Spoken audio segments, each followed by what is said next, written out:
जैसे कि हमने डिसाइड किया था आज की ये वीडियो जो है इन्वेस्टिंग एक्टिविटी और फाइनेंसिंग एक्टिविटी के ऊपर होगी। तो सबसे पहले हम पढ़ते हैं इन्वेस्टिंग एक्टिविटी। इन्वेस्टिंग एक्टिविटी होती क्या है, हम उसको किस तरीके से निकालते हैं, कहाँ काम आती है, ये सब चीज़ें। तो cash flow from investing activity होती है जहाँ पे आप अपना पैसा इन्वेस्ट करते हो ताकि आपको रेगुलर इनकम हो सके। लाइक हम लोग अगर अपना पैसा यूज़ किया है या जनरेट किया है किसको, मेकिंग इन्वेस्टमेंट, किस में, during the specific time period, एक स्पेसिफिक टाइम पीरियड में जितनी आप इन्वेस्टमेंट करते हैं, अगर उससे आपको इन्वेस्टमेंट से जो भी जनरेशन होता है अमाउंट, उसको हम cash flow from investing activity कहते हैं। इन्वेस्टिंग एक्टिविटी क्या क्या इंक्लूड करती है? Purchase of long term asset. अब लॉन्ग टर्म असेट्स कौन सी होती है? वो असेट जो आप 12 महीने से ज़्यादा यूज़ करेंगे, जैसे कोई प्रॉपर्टी हो गई, कोई प्लांट हो गया, कोई इक्विपमेंट हो गया, कोई मशीनरी होगी, कुछ भी। या फिर आपने किसी अदर का बिजनेस एक्वायर कर लिया, आपने किसी और का बिजनेस खरीद लिया, that is also an investment for you. या फिर आपने कोई भी इन्वेस्टमेंट की है मार्केटेबल सिक्योरिटीज़ में, जैसे स्टॉक्स में, बॉन्ड्स में, और आजकल तो इन म्यूचुअल फंड्स का भी बहुत ज़्यादा चलन है। अगर आपने एफडी इन सब चीज़ों में इन्वेस्टमेंट कर रखी है तो आप जो है cash flow from investing activity में उसको इंक्लूड कर सकते हैं। अब कौन कौन सी activity specifically cash flow investing activity में यूज़ की जाती है वो ये रही। परचेज किया आपने कोई भी प्लांट, प्रॉपर्टी, कोई इक्विपमेंट, जिसको हम पीपीई भी बोलते हैं, प्रॉपर्टी, प्लांट एंड इक्विपमेंट, जो कि आपका एक कैपिटल एक्सपेंडिचर होता है। मतलब आपने अपने कोई भी पैसा जो अर्न किया उसको एक अलग सी जगह पे एक बड़ा अमाउंट कैपिटल नेचर का खर्चा कर दिया, जिससे आप फ्यूचर में जो है रेवेन्यू जनरेट कर सकते हैं, उसको हम बोलते हैं कैपिटल एक्सपेंडिचर। या फिर आपने कोई सेल कर दी, या तो आपने उस चीज़ को परचेज करोगे या फिर सेल करोगे, या फिर आपने क्या कर दिया है, किसी और का बिजनेस जो है या कंपनी जो है खरीद ली है, या फिर अपने कोई बिजनेस को बेच दिया। अब यार पूरा बिजनेस तो कोई नहीं बेचेगा, और जो पूरा बिजनेस बेच रहा होगा वो कैश फ्लो नहीं बनाएगा। लेकिन हाँ, मेरे पास बहुत सारे यूनिट्स है, यानी मेरे पास एक सेक्टर था, 2, 3, 4, मैंने उन 5-6 यूनिट्स में से एक यूनिट बेच दी, तो उसको भी हम इन्वेस्टिंग एक्टिविटी में ले लेंगे। या फिर हमने कोई मार्केटेबल सिक्योरिटी परचेज की है या मार्केटेबल सिक्योरिटीज़ जो है बेच दी है, तो उसको भी हम क्या बोलेंगे, आपका investment activity can be included as marketable security.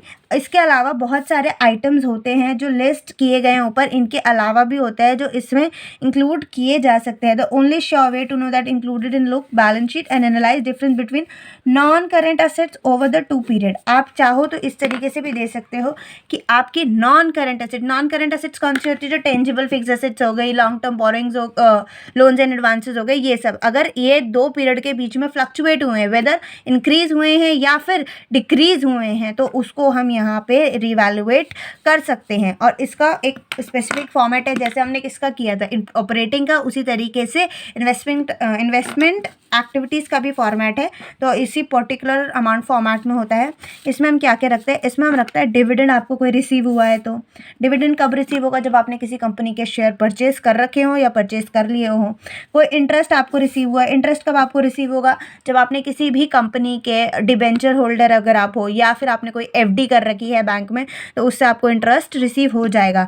आपको कुछ पैसा मिला है, आपने अपनी कोई परमानेंट इन्वेस्टमेंट बेच दी है, आपके पास कुछ भी इन्वेस्टमेंट थी, असेट थी, आपने उसको बेच दिया, उससे जो प्रोसीज मिली वो आपकी ऐड हो जाएगी। आपकी कोई परमानेंट इन्वेस्टमेंट आपने किसी और की परचेज की है, आपने किसी और से उसकी कोई यूनिट खरीद ली है, या कोई भी एक स्पेसिफिक असेट आपने अगर खरीद ली है, that is your permanent investment जो कि आपने परचेज की है, इसलिए अमाउंट लेस हो जाएगा। क्यों? क्योंकि आपके हाथ से कैश जो है चला गया होगा। उसके अलावा आपने कोई और फिक्स असेट परचेज किया है तो वो भी आपके पास से माइनस हो जाएगी।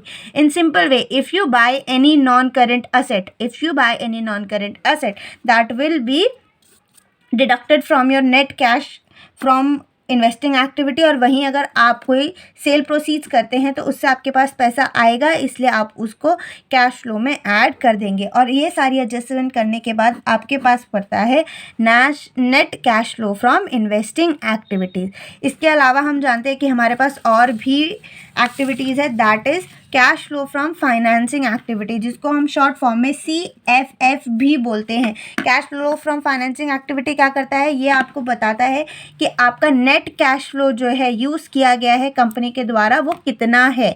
नेट कैश फ्लो यूज़ किया गया है मतलब कि आपने फाइनेंसिंग एक्टिविटी आती है इसमें, जिसमें हम ट्रांजैक्शन इंक्लूड करते हो डेट की, इक्विटी की या फिर डिविडेंड की।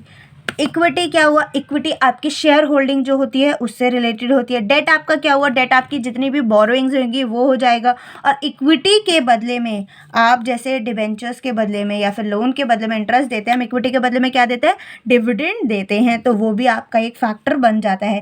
Cash flow for financing activity provide किसके लिए होती है, इन्वेस्टर्स के लिए होती है, with insight into a companies financial strength and how well a company of capital structure is manage. Cash flow for financing activity basically investors के लिए होती है, ताकि वो ये जान पाए कि एक कंपनी की फाइनेंशियल स्ट्रेंथ कितनी है और ये कंपनी का कैपिटल स्ट्रक्चर किस तरीके से मैनेज किया जाता है, आगे किस तरीके से मैनेज होगा, ये सारी चीज़ें।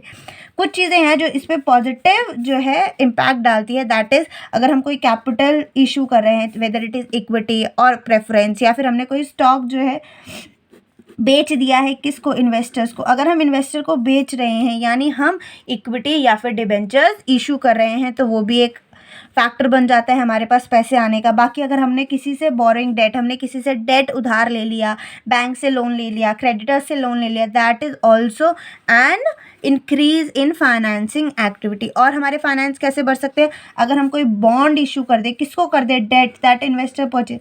कोई भी ऐसा इन्वेस्टर जो हमारी कंपनी में इक्विटी नहीं लेना चाहता, शेयर होल्डिंग नहीं लेना चाहता, बट हाँ हमारी कंपनी में इन्वेस्टमेंट करना चाहता है, तो वो थ्रू गिविंग अस लोन भी जो है हमारी कंपनी में इन्वेस्टमेंट कर सकता है, जिसको हम बॉन्ड्स या फिर डेट बोलते हैं।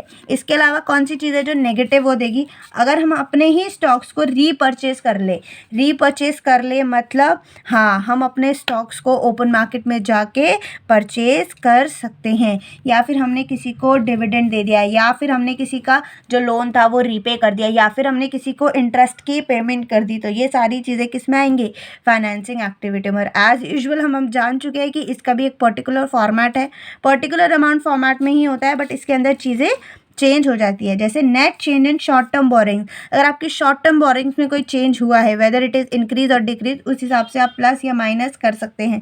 आपने कोई प्रोसीड्स ली है लॉन्ग टर्म डेट के थ्रू, यानी आपने कोई लॉन्ग टर्म डेट रेज किया है, आपने पैसा लिया है लोगों से उधार पे, that will increase your finances. आपने कोई लॉन्ग टर्म डेट पे कर दिया तो आपके वो कम हो जाएंगे। आप कोई डिविडेंड पे कर रहे हो तो आपके पास से कैश कम हो जाएगा।